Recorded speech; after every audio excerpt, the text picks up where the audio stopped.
All right, now that we've read the story Stray, let's go through and summarize our text here. Let's break the story down into these same pieces that we did with Fugu. All right, so our story is Stray, and our author is Cynthia Rylant. And you can find that information up there, as well as on our story. Our setting. What is our setting? Our setting is the Lacey's home on a dreary, snowy, wintry day in the modern present.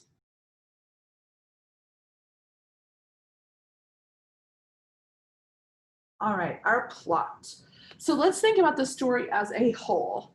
How would you put the plot of our story into, let's say, 2 sentences, 3 sentences max. Let's do 3 sentences. So go back in your story, skim through it. What would you say the plot is?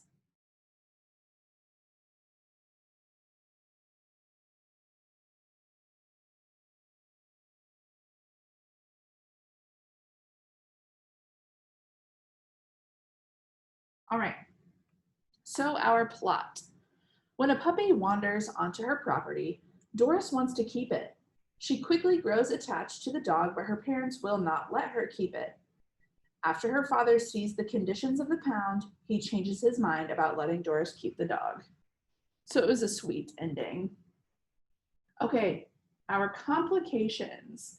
Remember, if you reference back to our Fugu, the complication is what the main character is trying to accomplish, right? The problems that arise as the characters struggle to reach their goals. So think about what our main character's goal is here and what problems get in their way.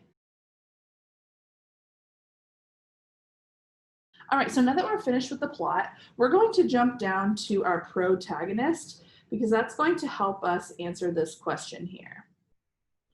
So think about this. Who is our main character? Doris is our main character. Now, what is the complication? Doris has a goal, which should be pretty obvious. What is Doris's goal?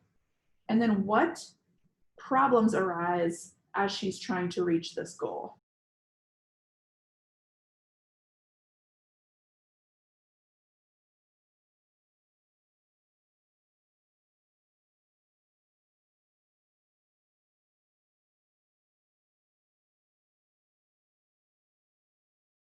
Okay, so our complication is that Doris's mother and father will not consider letting her keep this stray dog because her parents feel that they cannot afford it.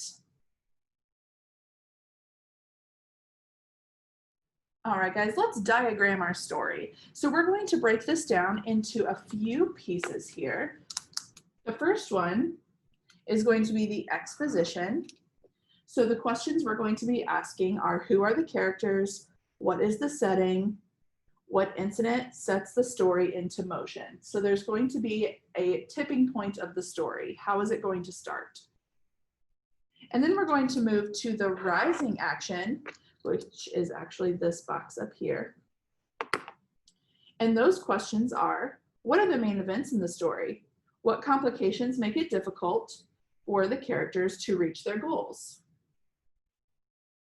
Once we've gone through the rising action, we'll talk about our climax. Our question here is, what is the most exciting or intense moment of the story? Which leads us to our falling action. That's this box here.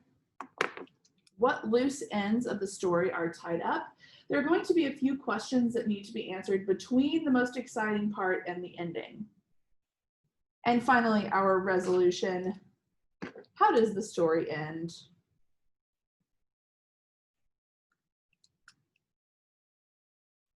Make sure all our arrows are drawn here. Okay, let's start with the exposition. Who are the characters? What is the setting? And what incident sets the story into motion? So look back at your story and see what you can find about the exposition.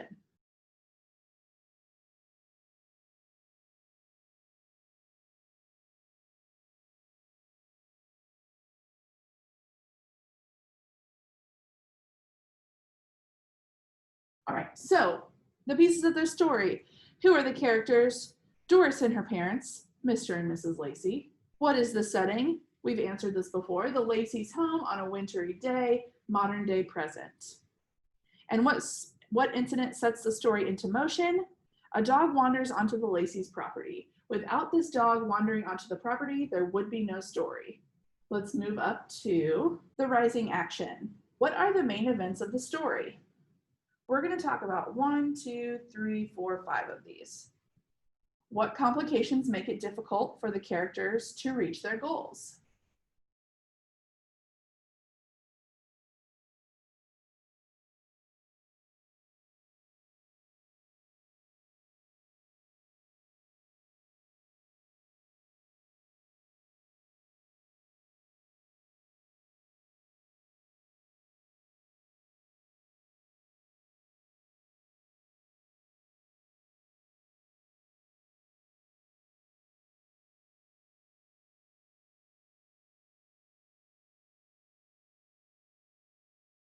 All right, so Doris brings the dog inside, but her father plans to take it to the pound when the snow clears. After that, she feeds the stray temporarily, who is staying in the basement, and becomes attached to it even though she's trying really hard not to. When the weather finally clears up, her dad, or Mr. Lacey, loads up the dog to take it to the pound, and Doris sulks in her room. She's very upset about this. So when she comes downstairs after she's composed herself, she discovers that her father brought the dog home, which leads us to the climax, the most exciting part of the story.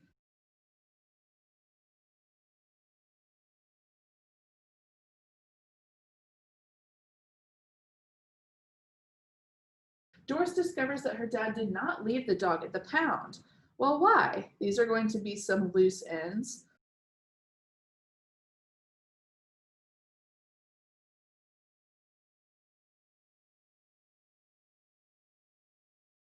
So Mr. Lacey tells us why he couldn't leave the dog at the pound.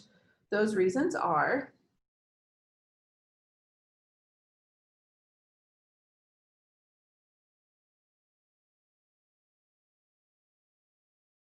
that the pound was crowded, the overall conditions were really poor, and the dog could be killed if it didn't find a home. So, how does the story end?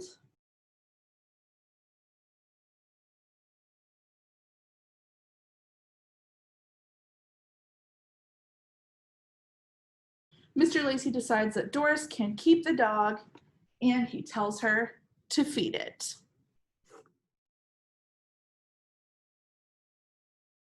Okay, finding text evidence. So it's super important that you follow along with what we're doing here. This is going to count for 12 points. So you get 2 points for each question, which means you really need to keep up and make sure that you are getting your answers recorded. It is really important, again, that you've read the story and you've done our previous activities because it will help here as well as help you study for your test. So with finding text evidence, it says answer each question using complete sentences in the space provided. Then find the text evidence that proves your answer. Write it in the space below. All right, number 1.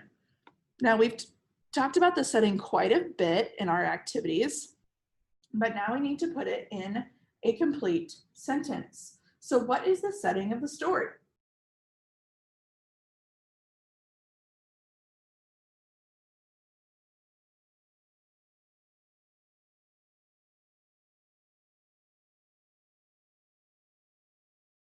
The story is set at the Lacey's home on a snowy day in the modern present. Now, if you refer back to the annotations, where can we find text evidence that proves our answer?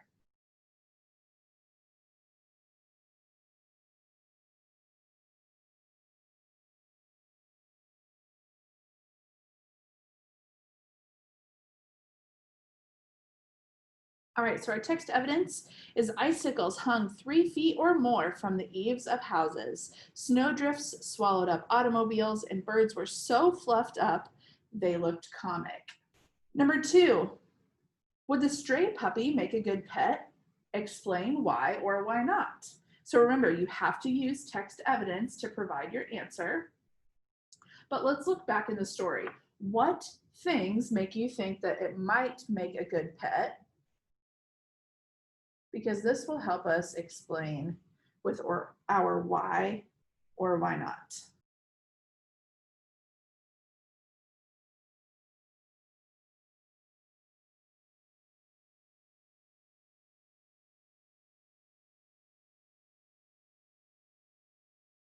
So we can say that the dog would make a great pet because it stayed out of the way, it didn't make any noise, and it didn't damage anything. And how do we know that?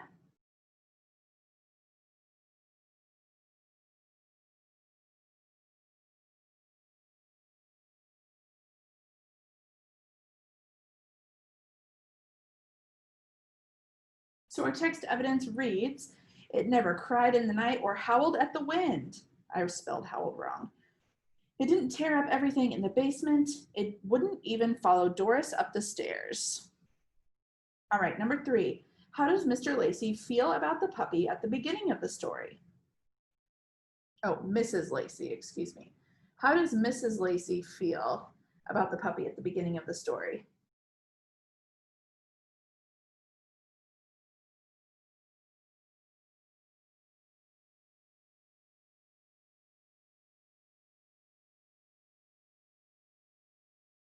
So we'll say Mrs. Lacey feels indifferent. That means she doesn't love it, but she's not crazy about it. So she feels indifferent towards the dog and she doesn't want to worry about feeding it. That's really her only concern. And how do we know?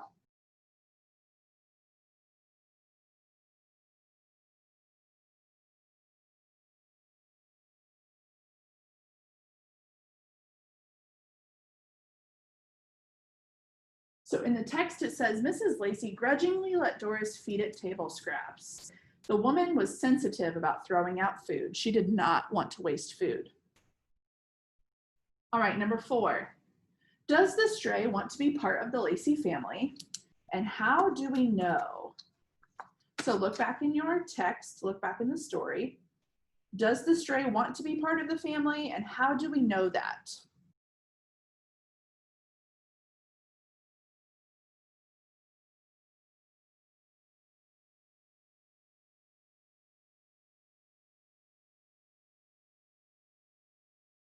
So we can say that yes, the stray wants to be part of the family because while it's in the basement, it would lay next to the door when it was closed. That way it was close to Doris and her family, and it was always wagging its tail. That's a sign of a happy dog, right?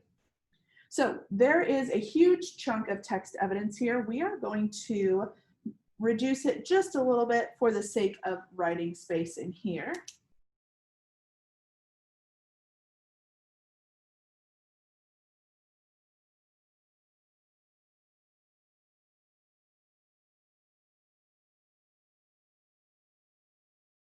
Okay, so like I said, we did reduce it down. The full text says several times Doris had opened the door in the kitchen that led to the basement, and the puppy had been there, all stretched out on the top step. Doris knew it had wanted some company and that it had lain against the door, listening to the talk in the kitchen, smelling the food, being a part of things. It always wagged its tail, eyes all sleepy, when she found it there. All right, number 5. What does Doris do after her father leaves for the pound with the puppy?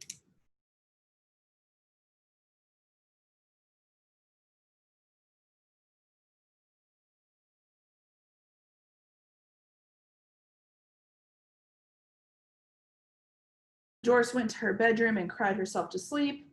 How do we know that?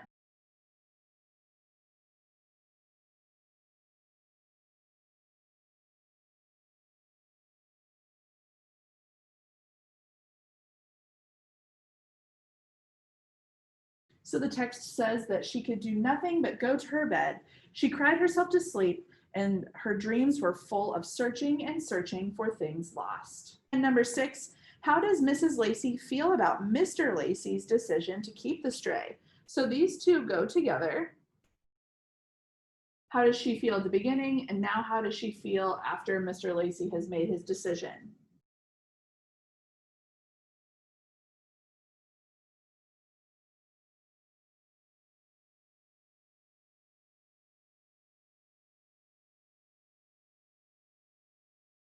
So she's surprised with Mr. Lacey's decision, but she is happy about it. And where's our text evidence?